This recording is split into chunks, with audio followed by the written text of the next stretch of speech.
doing some great things and having a great old time. That's all right. Where's Ben and Wolf? Give them a great round of applause. The two people who stood there.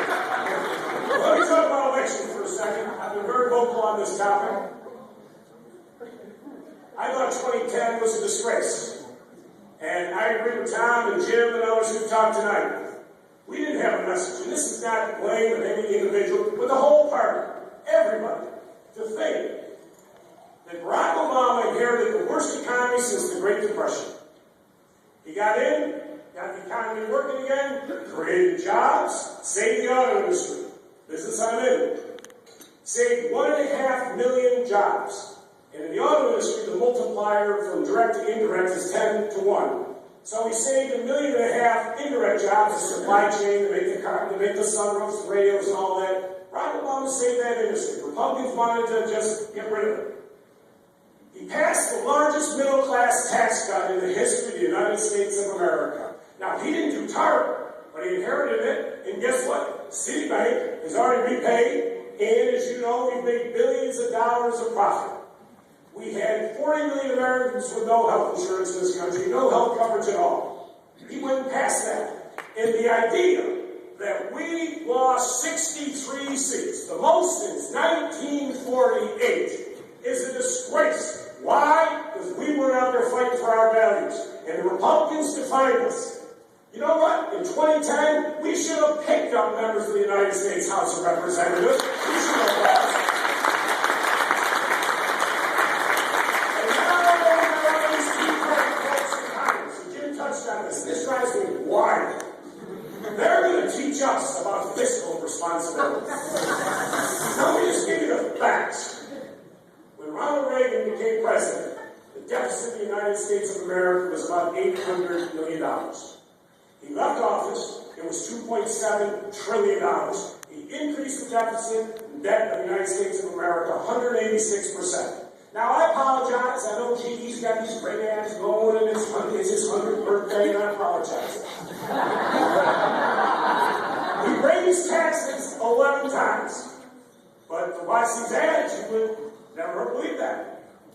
George Bush came in, the first Bush came in and increased the deficit of the United States of America, the debt by 68%. George Jr. came in, as Jim talked about, tripled the debt of the United States of America. Gave a tax cut to the top 1%, passed a prescription drug bill, didn't pay for it. Where was the Tea Party then? That, as you know, cost us $800 million to $1 trillion. There's only one president in our country.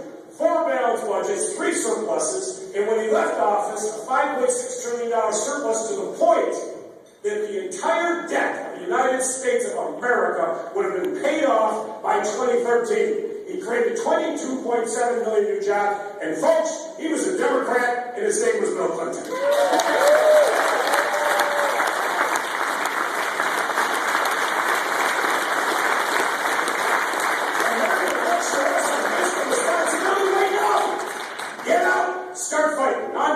Here. But I get wild about this, and let's talk about Virginia for a second. I don't know where to start. You know, I understand what happened with the budget here. All the states went through it.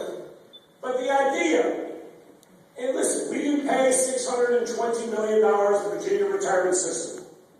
Now, we pushed the can down the road. It's got a 5-year note. It's got a 7.5% interest rate on it. And I understand it. Because had we done those cuts, and Janet will tell you, would have been draconian cuts to our education. We borrowed, which you probably don't know, as of the end of the first quarter, $465 million from the federal government to pay our unemployment benefits. Did you know that? You add the two of those together, that's $1 million. What I resent is for the governor to come out and say, oh, we didn't raise taxes, and we now have a surplus. You don't have a surplus if you didn't, and you borrowed over $1 billion that you pushed down to the next governor. That's not leadership, folks.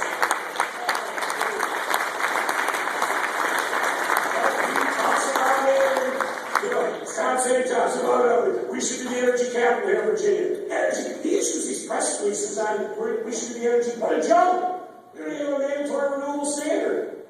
He's got governors coming in next week to talk about manufacturing. Haley Barbour and others. We're not creating manufacturing jobs here. You go to Daniel Martinsville, Virginia, they got 17.8% unemployment today. And you all pay for that, unemployment benefits and everything else. It affects everybody in this room. We got to get serious about this. The governor's transportation plan. I've been very vocal on that. I'm not a fan of it. He borrowed $1.1 billion. They're called Garvey bonds. That's a future federal appropriation. All you're doing is going forward and bringing it into this year and adding an interest rate to it. We got to pay that back. Well, let me ask you a question. If Jim and his colleagues who will fight hard for transportation funding, if he doesn't get it, the Republicans keep control, they're cutting transportation funding. It's bankrupt today. Well, if we don't get those funds in the future, guess what? It comes out of the general fund. It comes out of education. Then we borrowed $1.8 billion.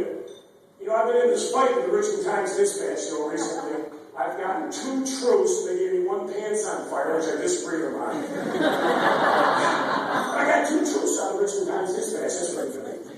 And I argued with them on $1.8 billion in funding because I said they didn't have a repayment stream, a serious repayment stream.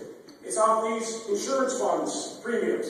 But the last 2 years, they've been down 1 year 14%, what's the other year, 10%. Well, what if that money doesn't come in? It then comes out of the general fund, and it's education. So I just got into all of this stuff, and we say everything's going great. We're kicking the can down the road. We got to get serious here. We spent a year wasting our time talking about liquor stores.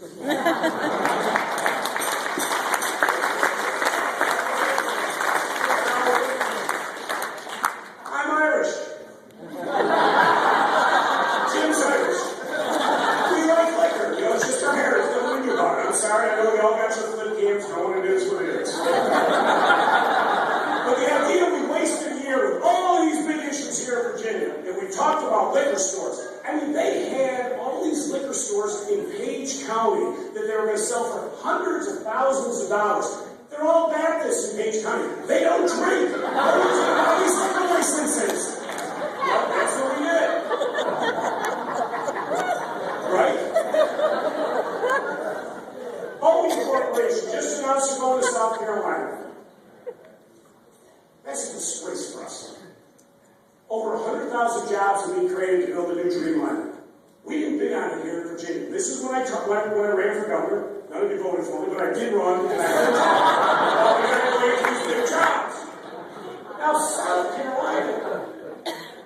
If I were governor when they negotiated that deal with the former governor of South Carolina, I know Jim McNerney, the CEO. I would have flown to Seattle and said, Jim, hey, I'm governor. You can have my cell phone and I'll negotiate this deal. We got the best congressional delegation. You got a guy by the name of Jim Moran. He'll get you, but we'll do it. We can do it here. You're going to South Carolina. That governor, you run into trouble. You don't know if he's on the Appalachian Trail in Argentina.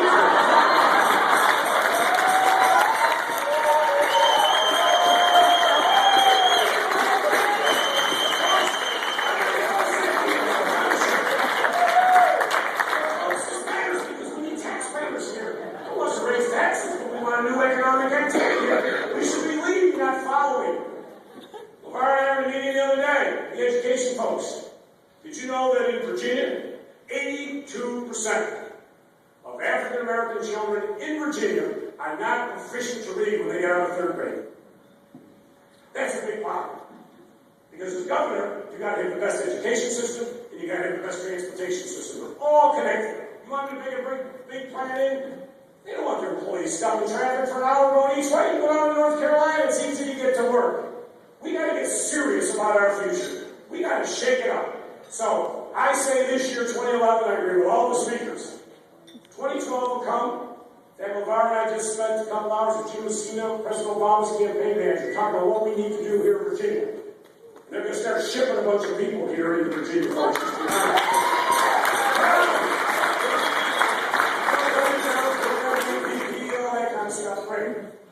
But 2011 matters. We need more members of the state senate here because we saw what happened. You know, I talk publicly. I just don't like a redistricting bill where, the next day we all get out of bed and say, well, we'll pick up a seat or two in the state senate, we'll lose a couple in the House of Delegates. I just didn't grow up that way. How about women in the House of Delegates?